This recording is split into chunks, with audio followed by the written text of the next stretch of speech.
Hi, this is Kirk Kinder with Picket Fence Financial. I'd like to thank you for tuning into this webinar. And what we're going to talk about today are the changes that happened in Social Security recently. Now, if you're a Gen Xer or younger, you probably have no idea what's going on. But if you're somebody that's kind of getting close to retirement, maybe you're 55 or older, you may have heard about some strategies that spouses can take to maximize their Social Security. Well, I'm here to tell you now that we basically had all of those avenues slammed shut with the stroke of a pen. So, in the recent budget bill that Congress passed, on page 650 of 1025 or whatever, how big those bills are. Well, they put in a clause that basically closed the biggest avenues for folks to do some Social Security planning. So what I'm going to do right now is kind of go through what avenues were open to people, how they worked. Even though they're no longer here, I think it's good that you have an understanding of what they were. And then I'll kind of get into what is the official status now, who can still do these, who can't, what's happening. So the first one that is usually the most popular, you hear it the most when you or listen to the press or looking at articles dealing with financial issues, was the file and suspend. So what you have here is you have at least one spouse that has reached their full retirement age, typically 66 for most people.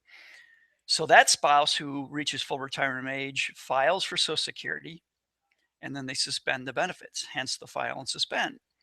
Well, what this does is it allows the other spouse to claim a spousal benefit, which is, of course, generally half of the benefit. This allows the first spouse, the originating spouse, to delay taking his or her benefits to age 70 so they can maximize those benefits. It also allows the second spouse to, since they're claiming a spousal benefit, it allows them to let their benefits grow as well to age 70. The other beautiful thing, the other benefit here is usually the first spouse that does the file and suspend typically is a male. That allows the male to maximize his benefit, and then the wife or the other spouse will be able to have a higher surviving spouse benefit, because once the male will die, typically it happens before the women, and then the surviving spouse gets that full benefit. So it also helps on that end. So just to give you a really quick example, let's say you have a married couple, Ken and Mary. They're both 66. You marry, she's had enough. She wants to get out of the workforce, but Ken, he plans to work a little bit longer. Right now, Ken's benefit is $2,000 per month, and Mary's is $900. So what happens in this case is Ken file and suspends his benefit. So his benefit is going to continue to grow to age 70, and by that point, it's going to be 2,640. Remember that every year you delay taking Social Security, your benefit generally grows about 8% annually. So now Mary, what she's going to do in this situation, she's going to actually take the spousal benefit. So that's going to be roughly half of Ken's. So his current benefit of 2,000, she'll get 1,000. Now her $900 will continue to grow until she hits age 70. So then at age 70, she's going to switch over and take her benefit. So at that point, it's going to be $1,188.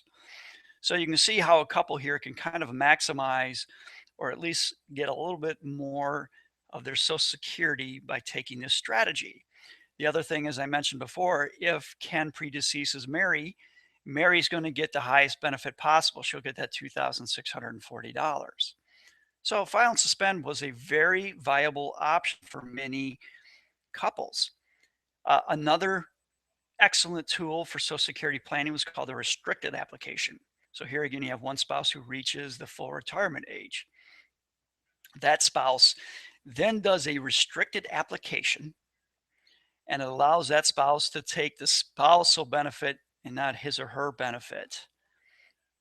Stay with me. This one's a little bit different. What you're really looking at here is a method to let a higher earning spouse defer his or her benefit while taking the spousal benefit. So let's go back to an example here with Ken and Mary. Again, they're both 66. Mary's eligible for $900 per month, and Ken is currently eligible for $2,000 per month. So Ken, he's going to retire. He's had enough. He doesn't want to do any more work.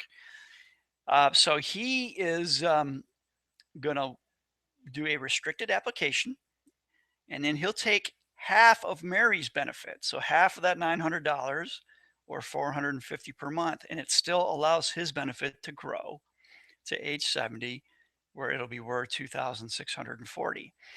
So here again, you can see how a couple might be able to maximize their Social Security by allowing the benefit that they are going to receive to grow up until age 70, but then swap and take the other spouse's spousal benefit.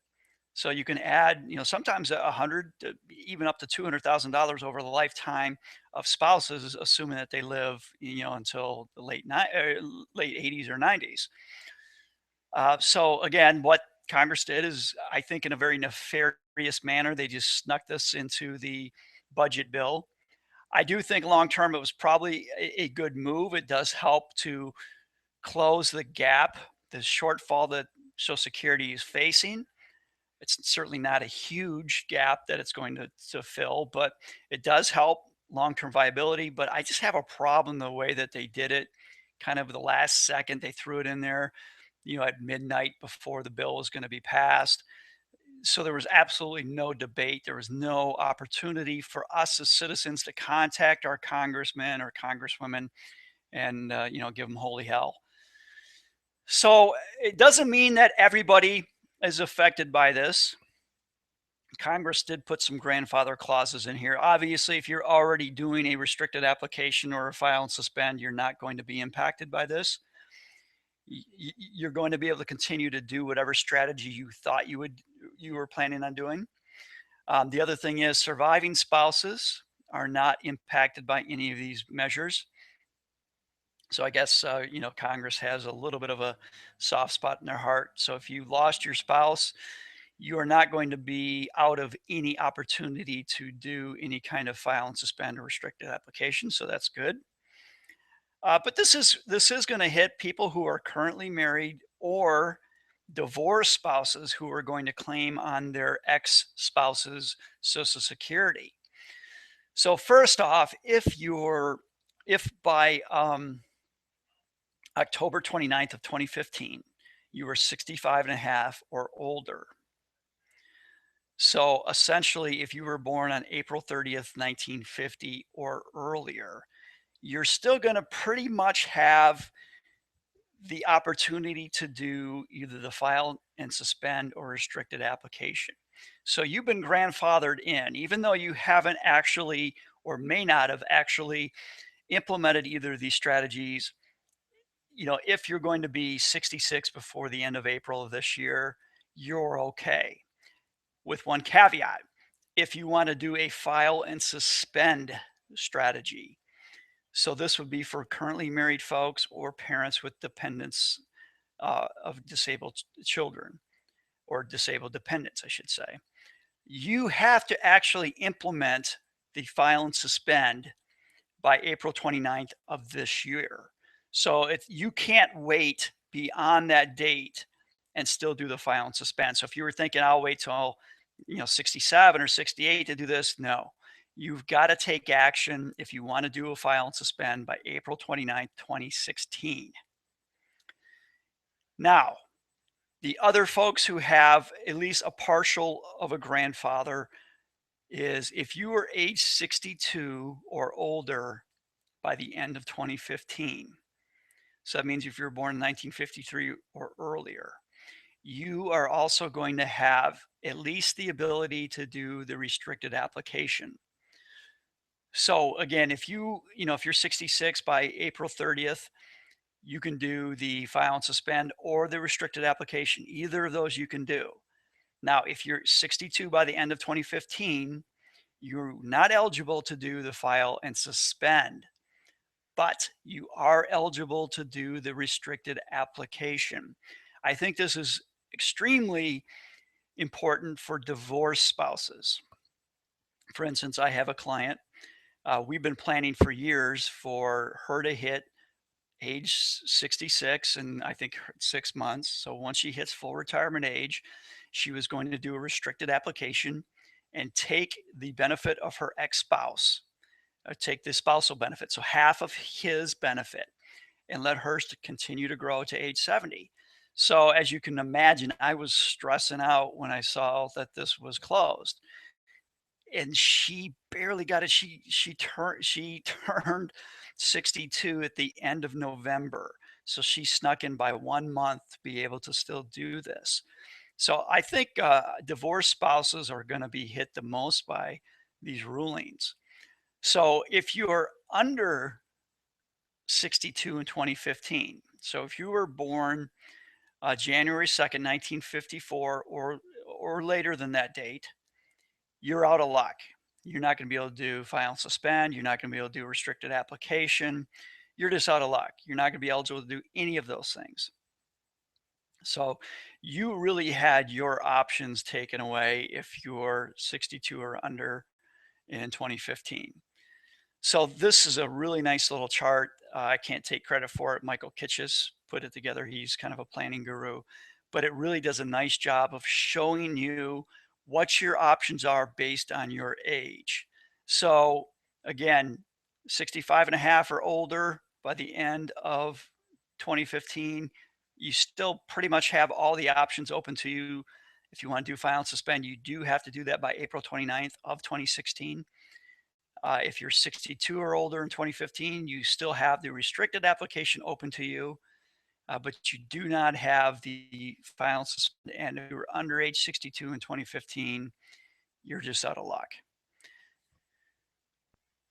So I appreciate you listening to this webinar. If you would like more information like this, I do invite you to get our monthly newsletter. You can go to picketfencefinancial.com/education and sign up for my newsletter. I do not spam you. I only send these out once a month. I will not sell your information to any third party. You can also follow us on Facebook. We have all that information there as well. And then if you just want the webinars themselves, I post them on YouTube. You can go to YouTube and type in a search for Kirk Kinder, and you'll be able to see all of my current and previous webinars. So again, I thank you for listening. And if you have any questions, please don't hesitate to contact me directly. Thank you.